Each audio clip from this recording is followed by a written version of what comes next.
அரபு நாடுகள் எல்லா நாடுகளையும், இஸ்லாமிய எல்லா நாடுகளையும் இந்து கோயில் இருக்கு.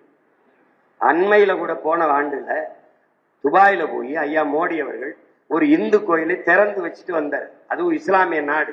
எந்த இடையூறு இல்லாம அங்க இந்து கோயிலை உங்களால திறந்து வைக்க முடியுது. ஆனா இங்க ஒரு நீங்க பல்வேசல கட்டிட முடியுமா? முடியாது. அந்த மாதிரி நீங்கள் புரிந்து கொள்றதுல இருக்கு. நான் எடுத்து வைக்கிற கருத்தை தான் நீங்க பார்க்கணும். உங்க அண்ணன் அன்னைக்கு சொன்னாரே, இன்னைக்கு சொன்னாரே, 2010 இந்த அரசியல் இயக்கத்தை தொடங்கியதிலிருந்து நாங்கள் எடுத்து வைக்கிற கருத்தியல் கோட்பாடு என்ன, இதைதான் நீங்க பார்க்கணும்.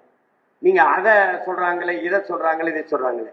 நான் அந்த நிகழ்ச்சியில பங்கேற்றதே உங்களுக்கு பிரச்சனை, என்னை நிராகரிங்க. பரிசுத்தி அவையாடு இட்லி அபிமான் கேட்டவருக்கு ஏன் ஓட்டு போட்டிய? கன்னியாஸ்திரிகள் எல்லாம் கன்னியாஸ்திரிகள் இல்லையே அப்படின்னு சொன்ன கருணாநிதிக்கு ஏன் ஓட்டு போட்டிய? ஏன்னா அவர் கர்த்தரால் ஆசீர்வதிக்கப்பட்டவர், நான் கர்த்தரால் நிராகரிக்கப்பட்டவனா? என்ன இது?